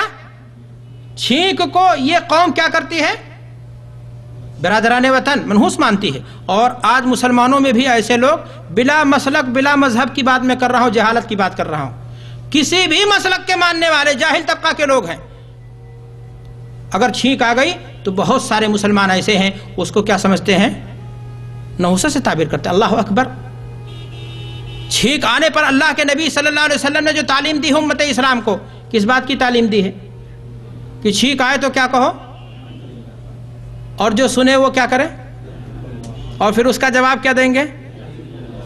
اور اگر 3 بار سے زیادہ اگر کسی کو چھینک آ جائے تو کیا کریں گے؟ کون سی دعا پڑھائیں گے؟ ہاں دیکھیں مسلمانوں کے معلومات ماشاءاللہ اتنا تو کم سے کم آپ لوگوں نے ساتھ دیا، لیکن آپ کو معلوم ہونا چاہیے کہ اس وقت کہیں گے شفاک اللہ، اس لیے کہ 3 سے زیادہ اگر آ رہی ہے تو پھر وہ کیا ہے؟ کسی بیماری کا نتیجہ ہے۔ لیکن سوال یہاں آپ سے اس بات کا ہے کہ جب چھینک آئے تو الحمدللہ کیوں کہیں گے آپ؟ جسم کے اندر کثافت جو ہوتی ہے ایک چھینک سے اللہ کی نعمت، دیکھو جسم انسان کی تمام کثافت دور ہو گئی، فرتیلا ہو گیا۔ میڈیکل بتاتی ہے، ڈاکٹر یہ کہتے ہیں، طب آج کی یہ کہہ رہی ہے کہ انسان جب چھینکتا ہے تو سیکنڈوں کے لیے اس کا دل کام کرنا کیا کرتا ہے؟ چھوڑ دیتا ہے۔ اگر وہی سیکنڈ بڑھ جائیں تو اٹیک ہے، جس میں انسان کی حکم اگر اللہ کا ہو جائے تو موت طاری۔ اٹیک کی بنیاد پر نہیں ہوتی ہے موت، اس لیے کتنے لوگ اٹھ کے کھڑے ہو گئے اور بقیہ لوگ کیا ہو گئے؟ اللہ کا حکم جب آ گیا تو ان کو موت طاری۔ یاد رکھیں اللہ کے حکم کے بغیر کوئی بھی تنکا، کوئی بھی ذرہ حرکت کر نہیں سکتا ہے۔ تو چھینک جب آئی اور آپ کے دل نے سیکنڈوں میں کام کرنا چھوڑ دیا اور پھر اللہ کے حکم سے وہ آپ کا دل بلا علاج بلا دوا کے چل پڑا، تو آپ نے کہا الحمدللہ، اللہ کا آپ نے کیا کیا؟ اور آپ نے شکر کیا، اس لیے کہ آپ کو نعمت ملی ہے۔ اور یہاں کہا جا رہا ہے کہ نحوست ہے۔ کہاں سے ملا؟ میں نے کہا کہ الحمدللہ ہم نے سکھایا، اور نحوست کو ہم نے ان سے سیکھا۔ بہت ساری چیزیں آج ہندوؤں کے ساتھ رہنے کی وجہ سے مسلمان معاشرے کے اندر بہت ساری چیزیں گھس آئی ہیں جو محض ہندوانہ عقائد اور نظریات ہیں۔ میرے بھائی اور دوستو، آپ کو میں بتاؤں، حضرت اکرمہ فرماتے ہیں کہ کننا جلوسا عند ابن عباس فمر طائر یسیح، ہم بیٹھے ہوئے تھے حضرت ابن عباس رضی اللہ تعالیٰ عنہ کے پاس، اور اتنے میں ایک پرندہ گزرا چیختا ہوا، آواز لگاتا ہوا۔ فقال رجل من القوم، کوئی آدمی کھڑا ہوا، کہا خیر خیر، بھائی کیا تو نحوست کی بات سنا رہا ہے؟ خیر کی بات سنا۔ حضرت اکرمہ فرماتے ہیں کہ ابن عباس رضی اللہ تعالیٰ عنہ ناراض ہو گئے۔ صحابہ کسی انسان کے ہاں بدعت جاگے وہ برداشت نہیں کرتے تھے، فوراً ٹوک دیتے تھے۔ حضرت ابن عباس رضی اللہ تعالیٰ عنہ نے فوراً ٹوکا، کہا کہ لا خیر ولا شر، ایک پرندے کے اڑنے نہ اڑنے سے خیر اور شر کا کیا معاملہ ہوتا ہے؟ خیر اور شر کا مالک کون ہے؟ نازل کرنے والا کون ہے؟ اللہ تبارک و تعالیٰ ہے۔ پرندے کے اڑنے سے کوئی بیماری آئے، پرندے کے اڑنے سے کوئی آفت آئے، پرندے کے اڑنے سے کوئی نحوست آئے، یہ کون سا عقیدہ ہے؟ حضرت ابن عباس رضی اللہ تعالیٰ عنہ نے اسے ڈانٹ دیا۔ اور میرے بھائی اور دوستو، اسی طرح کے اور بھی واقعات ملتے ہیں۔ حضرت اکرمہ فرماتے ہیں کہ کوا جو ہے، حضرت امام طاؤس کے مجلس میں کوئی کوا تھا، آواز لگاتا ہوا چلا گیا، تو کسی صاحب نے اسی طرح کی جب بات کہی تو امام طاؤس نے کہا کہ او آئیو خیر ھذا لا تصحبنی، کہ اس کوے کے بولنے نہ بولنے سے، اس طرح سے فال لینا، اس طرح سے نحوست کی بات کرنا، اس طرح سے عقیدہ اخذ کرنا، یہ بالکل غلط ہے۔ میرے بھائی اور دوستو، ایسا نظریہ آج بھی ہمارے یہاں پایا جا رہا ہے۔ اور یاد رکھیں، اس طرح پرندوں سے بدعقیدگی مراد لینا، ان کے آڑے ترچھے اڑنے سے اس طرح سے بدعقیدگی کو جنم کیا نام ہے امت اسلام کے اندر پرچار کرنا، یہ شرک کا گناہ ہے۔ کون سا گناہ ہے یہ؟ شرک کا گناہ ہے۔ اللہ کے رسول صلی اللہ علیہ وسلم نے فرمایا الطیرۃ شرکن، الطیرۃ شرکن، بدشگونی لینا، بدفعلی لینا، نحوست لینا پرندوں کے آڑے ترچھے اڑنے سے، یہ کیا ہے؟ شرک ہے، اور اس طرح کا گناہ شرک ہے، اللہ کے رسول صلی اللہ علیہ وسلم نے فرمایا ہے۔ لیکن میں آپ کو یہیں پر بتا دینا چاہتا ہوں کہ یہ شرک تو ہے، لیکن شرک اکبر نہیں جو مخرج من الملہ نہیں۔ شرک ہے، شرک اصغر ہے۔ اس طرح کے جو تشاؤم، اس طرح کے جو عقائد اور نظریات بیان کر رہا ہوں، ان کو اگر کسی کے ہاں پایا جا رہا ہے تو توبہ کرنی چاہیے اسے۔ وہ گناہ شرک اصغر کے قبیل سے ہے، مخرج من الملہ نہیں۔ کیسے یہ بات معلوم ہوتی ہے؟ آپ کو معلوم ہونا چاہیے کہ علماء دین نے ایک قاعدہ بتایا ہے کہ اگر کسی گناہ پر کفارہ ہے تو وہ گناہ انسان کو کفر تک نہیں پہنچاتا ہے۔ اگر کسی شرکیہ گناہ پر کفارہ ہے تو ایسی صورت میں وہ گناہ ہے شرک اصغر کے قبیل سے ہوگا۔ چنانچہ صحابی فرماتے ہیں کہ میں اللہ کے رسول صلی اللہ علیہ وسلم کے پاس بیٹھا تھا، اور اس طرح کی جب بات ہوئی تو ہمارے دل میں یہ کچاہٹ پیدا ہوئی، اور ہم نے ڈر گئے ہم کہ کہیں ہو سکتا ہے اس طرح کی کوئی بات کسی کے ہوتا ہے عام طور سے زندگی میں، کہتے ہیں یار فلاں آتا تو میرا کام، عام آدمی کے یہاں ہوتا ہے، کہتے ہیں فلاں آتا تو میرا کام بن جاتا، فلاں آتا تو کوئی نہ کوئی کام کیا کرتا ہے صحابی کہتے ہیں میں گھبرا اٹھا اور کہ کہیں نہ کہیں دل میں ہمارے ایسا کبھی خیال پیدا ہوا ہو اور اللہ اکبر ہم جو نے شرک کا گناہ کر دیا ہمارا ایمان ہم سے کیا ہو گیا ہو، رخصت ہو گیا ہو۔ چنانچہ وہ چونکے اور اللہ کے رسول صلی اللہ علیہ وسلم سے انہوں نے کہا کہ اے اللہ کے رسول صلی اللہ علیہ وسلم اگر اس طرح سے ہمارے دل میں کوئی خیال پیدا ہو گیا ہو اور کبھی اس طرح کی کوئی چیز پیدا ہو گئی ہو تو اس کا کفارہ کیا ہے، ہم کیا کریں، اس گناہ سے ہم اپنے آپ کو کیسے، اس گناہ کے بوجھ سے ہم اپنے آپ کو کیسے ہلکا کریں؟ تو اللہ کے رسول صلی اللہ علیہ وسلم نے فرمایا کہ تم کو کہنا چاہیے اللہم لا یاتی بالحسنات الا انت، نیکی اے اللہ تیرے ذریعہ سے آتی ہے، ولا يدفع السیئات الا انت، برائی بھی تو ہی دور کر سکتا ہے، ولا حول ولا قوت الا بک۔ یہ دعا اگر پڑھتا ہے انسان تو گویا وہ عقیدہ جو اس کے اندر جنم لے لیا تھا، خیالی طور سے پیدا ہو گیا تھا، وہ اس گناہ کے بوجھ سے کیا ہو جائے گا، ہلکا ہو جائے گا۔ میرے بھائی اور دوستو، میں یہ ایک علمی بات کو یہیں پر اسٹاپ کرتے ہوئے آگے بڑھنا چاہتا ہوں اور میں آپ کو بتانا چاہتا ہوں کہ اللہ تبارک و تعالیٰ کی یہ بہت بڑی نعمت ہے کہ غیب کے علم کو اپنے لیے کیا کیا ہے، خاص کیا ہے۔ آپ یہ بتاؤ کہ اگر اللہ تبارک و تعالیٰ غیب کا علم، جیسا کہ بہت سارے لوگ دعویٰ وہی کرتے کہ انبیاء کو معلوم تھا، فلاں کو معلوم تھا، لیکن میں آپ سے کہتا ہوں کہ اگر غیب کا علم اللہ تبارک و تعالیٰ نے اپنے بندوں کو دیا ہوتا تو پھر کیا ہوتا؟ یہ بہت بڑی رحمت ہے بندوں کے ساتھ اللہ کی جانب سے کہ اللہ نے غیب کے علم کو اپنے ساتھ کیا کیا ہے، خاص کیا ہے۔ ورنہ اگر ایک انسان جانتا کہ فلاں مہینے میں میرا فلاں بچہ کیا ہو جائے گا، مجھ سے رخصت ہو جائے گا، اور فلاں مہینے میں میں اس دنیا سے کیا ہو جاؤں گا، چلا جاؤں گا، فلاں تاریخ میں ہماری دکان جل جائے گی، اور فلاں تاریخ میں ہمارے فلاں بچے کو جو ہے فلاں شخص مار ڈالے گا، ہمارے گھر میں یہ حادثہ پیش آئے گا، تو انسان کی جو باقی مادہ زندگی بھی ہوتی وہ اس کے لیے کیا بن جاتی، عذاب بن جاتی۔ اللہ تبارک و تعالیٰ نے اس علم کو اپنے لیے خاص کر کے امت اسلام پر کیا کیا ہے، پوری بنی نوع انسان پر کیا کیا ہے، ایک رحمت کی ہے۔ میرے بھائی اور دوستو، افسوس کی بات ہے آج اسلامی اور غیر اسلامی ملکوں میں ایسے لوگوں کی کمی نہیں جو دکانیں چلاتے ہیں، ٹیلی ویژن پر بیٹھ کر کے کیا کرتے ہیں، بولو، کہانتیں کرتے ہیں، کہتے ہیں قسمت کی لکیریں بولتی ہیں، ہاتھ کی لکیریں بولتے ہیں، قسمت کا پتہ دیتی ہیں، نہ معلوم کیا کیا بکواس، کیا کیا خرافات، کیا کیا چیزیں، کیا کیا نحوست۔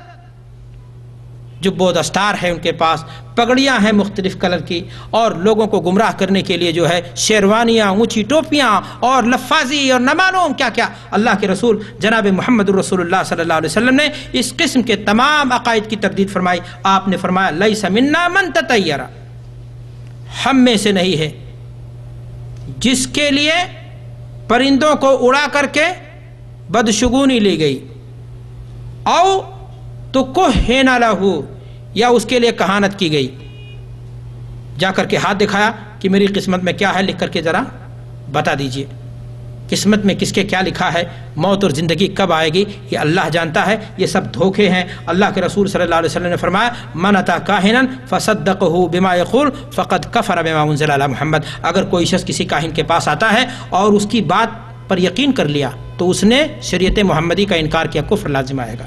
اور اگر وہ محض مذاق میں جا کر کے اس سے پوچھ لیتا ہے، اس کی بات کو نہ بھی مانے، تب بھی یہ گناہ ہے۔ میرے بھائیو، حدیث میں آتا ہے کہ لم تقبل لہ صلاۃ 40 یوما، کہ 40 دن تک اس کی نماز قبول نہیں ہوتی ہے۔ میرے بھائی اور دوستو، اس طرح کی تمام بدشگونی، بدفعلی، یہ سب غلط ہے۔ ہاں ایک بات میں آپ کو بتانا چاہتا ہوں کہ اللہ کے رسول صلی اللہ علیہ وسلم کی زندگی میں فعل حسن، بلکہ اللہ کے رسول صلی اللہ علیہ وسلم فعل حسن کو پسند بھی فرماتے تھے۔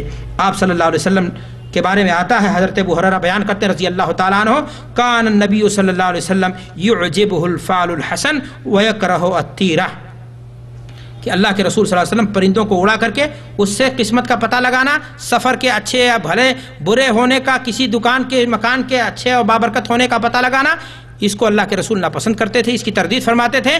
لیکن اللہ کے رسول صلی اللہ علیہ وسلم فعل حسن، کسی کے اچھے نام سے، کسی معاملے میں آسانی اور اسی طرح خیر کی بات، اللہ کے رسول صلی اللہ علیہ وسلم اس کو پسند فرماتے تھے۔ اور اس طرح سے واقعات کو علماء نے لکھا ہے، حافظ ابن حجر رحمۃ اللہ علیہ فرماتے ہیں کہ اللہ کے رسول صلی اللہ علیہ وسلم کو فعل حسن کیوں پسند تھا، کیونکہ بدشگونی یہ دراصل اللہ کے بارے میں بدگمانی ہے، اور نیک کسی چیز کے بارے میں خیر کی امید بندے کو ہمیشہ اللہ کے بارے میں حسن ظن رکھنا چاہیے کہ بندہ اللہ کی رحمت کا مستحق ہے، اور اللہ اپنے بندے کے ساتھ ظلم زیادتی ناانصافی نہیں کرے گا۔ میرے بھائیو اور دوستو، اللہ کے رسول صلی اللہ علیہ وسلم کے بارے میں یہ بھی آتا ہے کہ آپ صلی اللہ علیہ وسلم جب کسی لشکر کو، کسی سریہ کو آپ روانہ کرتے اور اس کے امیر کا نام دریافت کرتے، پوچھتے، اور اتفاق سے اگر اس کا نام کہیں رابح نکل گیا، رابح، ناجح، فائز، کامیابی کی علامتیں ہیں، تو ایسی صورت میں اللہ کے رسول صلی اللہ علیہ وسلم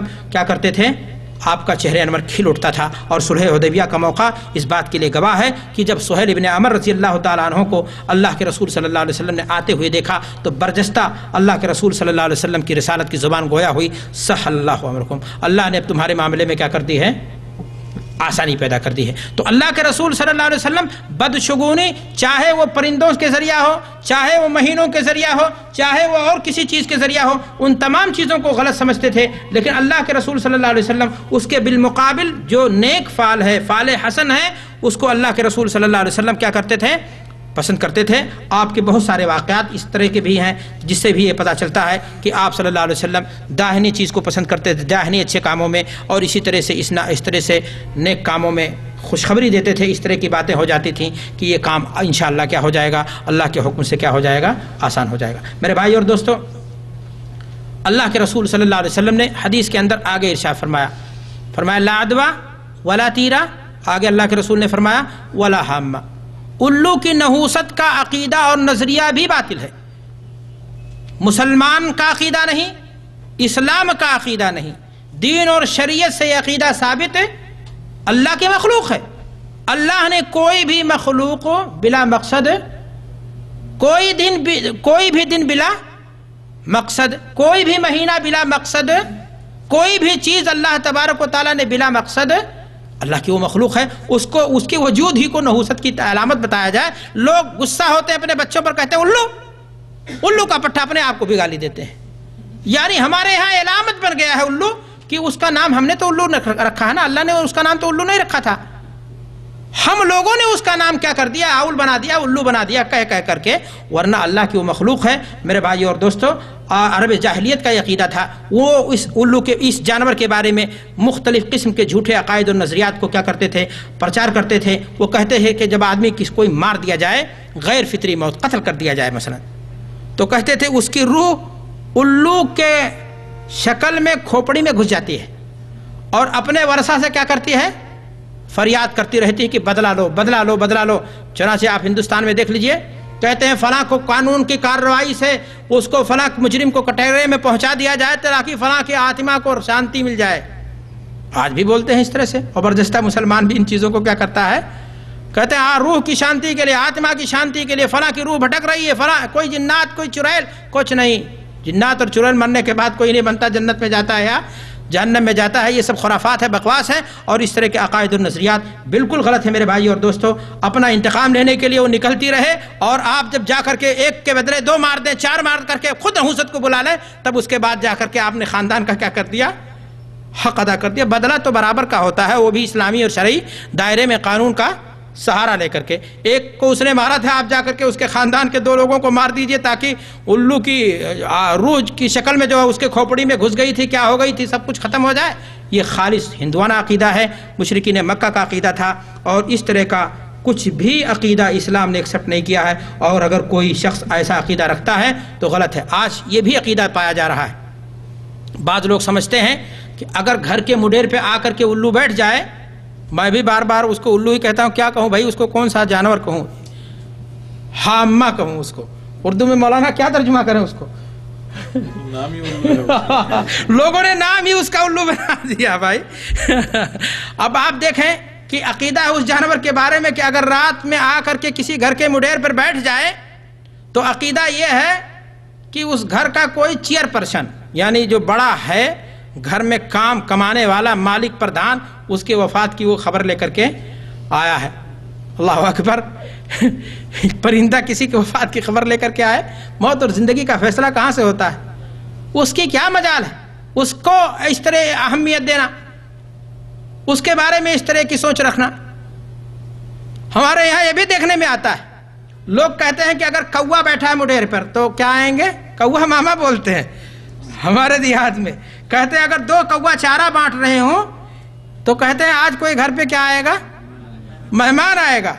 اور اگر یا خدا اس طرح کے عقائد و نظریات میں آپ کو ایک قصہ سنانا چاہتا ہوں، اور مکتب کی کتابوں میں واقعہ باقاعدہ لکھا ہوا ہے۔ کوئی بنیا تھا، اس نے اپنے مزدور سے کہہ رکھا تھا ایک کوا ہندوؤں کے ہاں نحوست کی علامت ہے، ایک کوے کو دیکھنا، اور 2 کوے کو دیکھنا ان کے ہاں برکت کا جو ہے کیا ہے سمپل ہے۔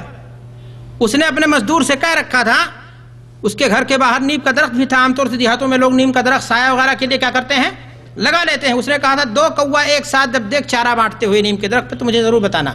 اس نے دیکھا، بھاگا ہوا آیا، اپنے مالک کو بتایا خوشی میں کہ شاید آج مالک صاحب کچھ خوش ہو جائیں گے۔ اب جب یہاں اندر آیا اور اندر سے لے کر کے باہر گئے تو ایک کوا اڑ چکا تھا۔ اس نے کھینچ کر تھپڑ مارا اس کو، اس لیے کہ اس کے عقیدے کے مطابق اس کو کیا دکھا دیا، نحوست کی چیز دکھا دی۔ اس نے بیچارے عامل نے، نوکر تھا، اسے برداشت کر لیا، اور کچھ ہی دیر کے بعد پتا چلا اس کا کوئی عزیز دوست جو گھر کا مالک تھا اس کو پھل فروٹ یا کچھ پکوان وکوان پکا کر کے لے کر کے آیا۔ تو اس نے کہا صاحب ایک بات میں کہنا چاہتا ہوں۔ کہا کیا؟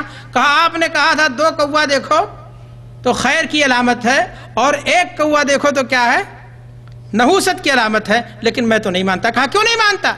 کہا میں نے تو 2 دیکھا تھپڑ کھایا ہے، اور آپ نے 1 دیکھا ہے اور آپ کو کیا ملا ہے گفٹ اور ہدیہ بریانی ملی ہے۔ تو افسوس کی بات ہے یہ امت اسلام بھی اسی طرح کے عقائد اور نظریات کو آج اپنے درمیان کیا کر رہی ہے، پرچار کر رہی ہے۔ ہمارے ہاں ایک اور پرندہ ہے جس کے بارے میں اس طرح سے کہا جاتا ہے ٹٹہری، کہ اگر وہ ٹر ٹر کرتی ہوئے رات کے سمے کسی گاؤں کے اس سے گزر جائے تو کہتے ہیں آج کسی بڑے آدمی کی وفات ہے۔ اب آپ بتاؤ کہ کوئی پرندہ سمندری ہے یا آبی پرندہ ہے، وہ اس کے گزرنے سے اس طرح سے تصاؤم اور اس طرح سے عقیدہ رکھنا میرے بھائی اور دوستو بالکل غلط ہے، بالکل غیر اسلامی ہے۔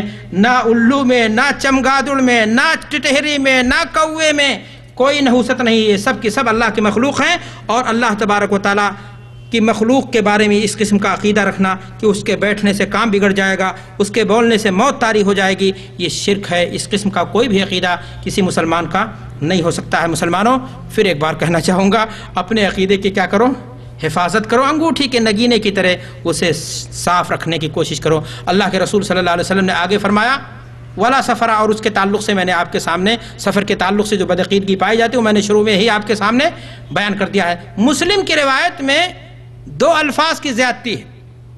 اللہ کے رسول نے فرمایا ولا نوع ولا غولا، نچھتر کی بھی کوئی شرعی حیثیت نہیں ہے۔ یہ نچھتر کیا چیز ہے بھائی؟ ہاں بشیر بھائی جانتے ہیں آپ؟ ہمارے یہاں ادرا، چترا، ہتھیا، مگھا، یہ ہندوانہ سارے نام ہیں، اور ان کے یہاں جاؤ پنڈتوں کے یہاں باقاعدہ وہ دیکھ کر کے بتاتے ہیں کہ اس سال کس جو ہے نچھتر میں بارش ہے، کس نچھتر میں بارش نہیں ہے، اور بڑے مکار ہوتے ہیں۔ اگر ان سے پوچھو تو کہے گا مگھا میں بارش ہے، اور خدا نخواستہ بارش نہیں ہوئی تو پھر جاؤ اس کے بعد تو کہے گا ملماس لگ گیا، پتہ نہیں کیا داؤں کھیل جاتا ہے۔ آپ کو حیرت ہوگی کہ یہ عقیدہ اگر ان کا تھا تو تھا، وہ تو انسانی شرمگاہوں کو پوجنے والی قوم ہے، اور جانوروں کی اس کو سجدہ کرنے والی وہ کیا ہے قوم ہے، آدھی طوفان سے گھبرانے والی وہ قوم ہے، اپنی پیشانی کو اللہ کے سامنے نہیں جھکاتی، اپنے ہاتھوں کے بنائے ہوئے ستو کے خداؤں کے سامنے وہ قوم کیا کرتی ہے اپنا سر جھکاتی ہے۔ لیکن افسوس ہے کہ اس طرح کا عقیدہ اگر امت اسلام میں چلا ہے تو میرے بھائیو اور دوستو نچھتر کا عقیدہ رکھنا اور اس طرح سے وہ جو ہندوانہ نظریات اور عقائد ہیں وہ اپنے اندر آ جائے تو بڑا عجیب معاملہ ہے، دیکھنے میں آتا ہے، اور میں نے بچپن کی زندگی میں دیہات میں دیکھا، میں وہیں پیدا ہوں، پیرس میں نہیں۔ باقاعدہ ہندو نہیں مسلمان اگر بارش نہیں ہوتی ہے تو ایک دوسرے کے گھروں میں کچڑا پھینکتے ہیں، گندگی پھینکتے ہیں، اللہ اکبر، نحوست کرتے ہیں، بدعملی کرتے ہیں، ایک دوسرے کے گھروں میں کچڑا پھینکتے ہیں، گالیاں سنتے ہیں، ارے وہ بھی گندگی ناپدان کی اٹھا کر کے، اور اس کے بعد ایک کام اور کرتے ہیں، پانی اڈیلا جائے گا، وہ سب ننگ دھڑنگ ہو کر کے مطلب چڈی وغیرہ پہن کر کے اسی پر وہ لوٹتے پوٹتے ہیں، اور کیا کیا گالیاں بکتے ہیں کہ جو کال کلوٹی اجر دھوتی، جو کون گالیاں دے کر کے پانی دے، میڈک کا نام لے کر کے اس کو گالی دے کر کے کیا کرتے ہیں۔ اب آپ بتائیے کہ مسلمان اگر اس طرح سے کرے اور یہ سب کرنے کے بعد اس کے بعد پیسہ اکٹھا کریں گے، کہیں گے وہ بھنڈارا کر رہے ہیں، یہاں جا کر کے صدقہ خیرات کر رہے ہیں، تو ہم نے آپ سے پہلے ہی کہہ دیا کہ بڑی محنت کر کے ہم نے ہندوؤں کو الحمدللہ ماشاءاللہ تو سکھا دیا، لیکن ان کے ساتھ رہتے ہوئے ہم نے شادی بیاہ کے تمام رسم و ریت کو کیا کر لیا، بدعقیدگی خرافات کی تمام چیزوں کو ہم نے کیا کر لیا، آج میں آپ سے بتانا چاہتا ہوں، ہندو نہیں مسلمان اس طرح سے کہتے ہیں کہ برسوں مگھا رات دنا دھنوا ہوئی ہیں 60 دنا۔ مگھا بارش دیتا ہے، مگھا بارش برساتا ہے، بارش کا مالک کون ہے؟ اچھا ایک بات بتاؤ، اگر مگھا بارش کا مالک ہے تو اس وقت آسٹریلیا میں کون برسا رہا ہے؟ مگھا تو نچھتر جو ہندوستان میں ہے وہ دھان کی فصل میں آتا ہے، تو یہاں آسٹریلیا میں کون سا جو ہے مگھا ہے؟ سعودی عربیہ کے اندر ٹھنڈی میں کیا ہوتی؟ کیا پھر جو ہے بارش کے بھگوان الگ الگ ہیں؟ ایک ہے میرے بھائی اور دوستو، وہ ہے اللہ کی ذات، اس کی حکمت ہے، مصلحت ہے کہ کہیں ٹھنڈی ہے، کہیں گرمی ہے، کہیں بارش ہے، کہیں آدھی ہے، کہیں طوفان ہے، کسی کو مصیبت سے دوچار کر دیتا ہے اور کسی بیمار کو شفا یابی دے دیتا ہے، کسی کے گھر میں ولادت کی خوشی میں جشن منائے جاتے ہیں اور کسی کے گھر میں ماتم بسرا ہوتا ہے۔ یہ اس کی شان ہے، نرالی ہے، انسان کو کبھی دے کر کے آزماتا ہے، کبھی وہ چھین کر کے آزماتا ہے، اس کی کاریگری کیا ہے؟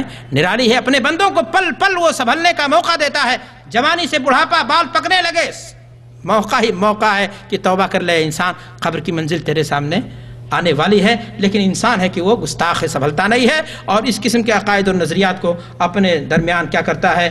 رواج دینے کی کوشش کرتا ہے۔ اللہ کے رسول جناب محمد الرسول اللہ صلی اللہ علیہ وسلم نے ارشاد فرمایا، اربعن فی امتی من امر الجاہلیہ، 4 چیزیں ہماری امت کے اندر جاہلیت کی خوبوں میں باقی رہ جائیں گی، لا یترکونہن، چھوڑیں گے نہیں اس کو، الفخر بالانساب والطعن فی الانساب والاستسقاء بالنجوم والنیاحہ، ایک تو مردوں کے وفات پر گریہ زاری، ماتم و شیون، نالو و شیون، اور اسی طرح اللہ کے رسول صلی اللہ علیہ وسلم نے فرمایا کہ نسب پر فخر و غرور، کہ میں خان صاحب ہوں، میں پٹھان صاحب ہوں، ارے سب کچھ توڑ کر کے اسلام اپنی برادری بنا لو، اپنا آئی کارڈ مسلمان بنا لو اور اپنی پہچان اسی سے ختم کر لو۔ میرے بھائیوں، کل کے کل ہم یہ ہیں کہ ہم آدم کی اولاد ہیں، ہم ایک نبی اور ایک رسول کو ماننے والے، ہم ایک قرآن اور ایک کعبہ کی طرف رخ کر کے نماز پڑھنے والے ہیں۔ پھر یہ سید، یہ پٹھان، یہ انصاری، یہ خان، یہ پاکستانی، یہ پاکستانی، یہ ہندوستان، یہ کون سا تان، کل کا ختم کر کے ایک ہمارا استھان ہے اور وہی اسلام۔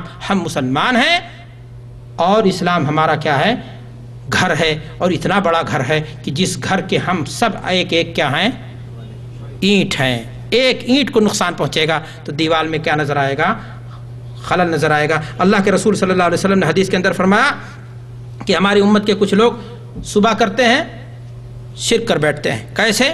کہتے ہیں مطرنا بنوع کذا و کذا، فلاں فلاں نچھتر کی برکت سے ہم کو کیا ہو گئی؟ بارش مل گئی ہے، اور ایسا کہہ کر کے انہوں نے اللہ کی جناب میں کیا کر لیا؟ شرک کا گناہ کر لیا۔ میرے بھائی اور دوستوں، اللہ کے رسول صلی اللہ علیہ وسلم نے، شیخ ہمارے چل پھر رہے ہیں، لگتا یہ ہے کہ وقت ختم ہو گیا ہے، میں اپنی بات کو ختم کرنے کی کوشش کر رہا ہوں۔ آخری بات اللہ کے رسول صلی اللہ علیہ وسلم نے فرمائی، کیا فرمائی؟ ولا نوع ولا غولا، چھلاوا، بھوت کے بارے میں یہ اعتقاد یا نظریہ رکھنا کہ یہ بھوت جو ہے انسان کو بھٹکا دیتا ہے، یہ عقیدہ اور یہ نظریہ بھی باطل ہے۔ مشرکین مکہ کا یہ عقیدہ تھا کہ چٹیل میدانوں میں چھلاوا، بھوت ہوتا ہے جو انسان کو راستہ کیا کرتا ہے؟ بھٹکا دیتا ہے۔ اللہ کے رسول صلی اللہ علیہ وسلم نے بھوت کا انکار نہیں کیا ہے، اس بات کا انکار کیا ہے اس حدیث کے اندر کہ اس کو یہ طاقت نہیں ہے کہ آپ کو وہ کیا کر دے؟ گمراہ کر دے، لیکن شرط وہی ہے جو میں نے پہلے آپ کو بتائی ہے۔ آپ نے دعا پڑھ کر کے گھر سے قدم نکالا ہے، آپ نے پاک صاف ہو کر کے اللہ کی اطاعت کے لیے قدم بڑھایا ہے، تو نہ وہ گدھا بن کر کے آپ کو پیشاب اتروائے گا، اور نہ وہ بلی بن کر کے آپ کو دوڑائے گا، نہ وہ ہاتھی کا سونٹ بن کر کے آپ کا جو ہے پیجامہ، پیشاب اور پیخانے سے کیا کرے گا؟ گیلا کرے گا۔ اور اگر دین اور شریعت سے آزاد ہو کر کے آپ قدم بڑھاؤ گے تو تمام کی تمام چیزیں آپ کے لیے پریشانی کا باعث بن جائیں گی۔ چنانچہ حدیث کے اندر آتا ہے، اللہ کے رسول صلی اللہ علیہ وسلم نے فرمایا ہے، اذا تغولت الغیلان فبادروا بالاذان، کہ اگر اس طرح سے آندھی، طوفان اور اس طرح کی کیفیت پیدا کرے، وہ بھٹکانے کی، آپ کو دھوکہ دینے کی، آپ کے ذہن و دماغ پر آپ کے عقیدے کو ڈاکہ مارنے کی کوشش کرے، تو آپ اذان دے دو، اور اذان دو گے تو اس طرح کی تمام زور اس کا کیا ہو جائے گا؟ شیطانی زور کیا ہو جائے گا؟ ٹوٹ جائے گا۔ اس کا زور کچھ بھی نہیں چلتا ہے بندے مومن پر۔ اور جب ایمان کے حصے میں، عقیدے میں کہ دیوار میں جب کیا لگ جائے گی؟ سید لگ جائے گی، تو پھر تو بھائی معاملہ خراب ہے، اور تمام کی تمام بربادی ہے، دنیا کی بھی بربادی ہے، آخرت کی بھی بربادی ہے۔ اللہ سے دعا کہ پروردگار عالم قوم مسلم کے عقیدے کی اصلاح فرما دیں۔ الہ العالمین عقیدہ ہماری پہچان ہے، ہماری شناخت ہے۔ رب کریم تو ہمیں عقیدے کی دولت کو سنبھالنے کی توفیق عطا فرما دے۔ ایک مسلمان کا عقیدہ ہے اللہم لا مانع لما اعطیت ولا معطی لما منعت، اللہ جس کو دے دے اس کو کوئی روکنے والا نہیں ہے، اور جس کو نہ دے اس کو کوئی دینے والا نہیں۔ دنیا کی ساری طاقتیں مل جائیں، آپ کو نقصان پہنچانے کی کوشش کریں، نہ آپ کو سفر نقصان پہنچائے گا، نہ آپ کو بلی نقصان پہنچائے گی، نہ آپ کو پرندہ نقصان پہنچا سکتا ہے کسی کے اندر، نہ کسی شیطان کے اندر، نہ کسی انسان کے اندر۔ انسان نما شیطانوں کے اندر بھی آپ کو نقصان پہنچانے کی صلاحیت نہیں ہے۔ شرط یہ ہے کہ آپ اللہ والے بن جائیں، غیب سے آپ کی مدد ہوگی۔ اور اگر آپ نے عقیدے کی دیوار میں سید لگا دی اور اس قسم کے خرافات، پوری طاقت جٹا لو، اپنے بچوں کے بیچ میں ہو گئے، ایسا خوف آئے گا کہ پیجامہ گیلا ہو جائے گا۔ اللہ سے دعا ہے کہ پروردگار عالم ہماری اندر جو بدعقیدگی ہو، الہ العالمین اگر زندگی میں کہیں ہمارے اندر شرک آ گیا ہو تو الہ العالمین ہم کو اس سے توبے کی توفیق عطا فرما دے، امت اسلام کے عقیدے کی اصلاح فرما دے، ان کو ایک رب کی طرف مائل کر دے، ان کی نمازوں میں، ان کی عبادتوں میں خلوص عطا فرما دے، اور اس سنت کی اتباع کی توفیق عطا فرما دے۔ وآخر دعوانا الحمدللہ رب العالمین، والسلام علیکم ورحمۃ اللہ وبرکاتہ۔ اگر میں نے وقت زیادہ لے لیا تو میں معذرت چاہتا ہوں، اور میں شیخ محترم کا شکر گزار ہوں کہ انہوں نے ہم لوگوں کو موقع دیا اور اسٹیج دیا کہ ہم اس طرح کی ضروری باتیں سن سکیں۔ اللہ سے دعا ہے کہ پروردگار عالم جو باتیں ہم نے سنی ہیں اس کو ہمیں اپنے عملی زندگی میں برتنے کی توفیق عطا فرما، اور مساجد کے منبر و محراب سے اس بات کی توفیق عطا فرما کہ ہم عقیدے کی دعوت کو، توحید کی دعوت کو، اسلام کی صحیح دعوت کو، کتاب و سنت کی صحیح دعوت کو ہم لوگوں کے سامنے پیش کر سکیں، جہالت کی تاریکیاں دور ہو جائیں اور مسلمان اپنے دین سے آشنا ہو جائے۔ والسلام علیکم ورحمۃ اللہ وبرکاتہ۔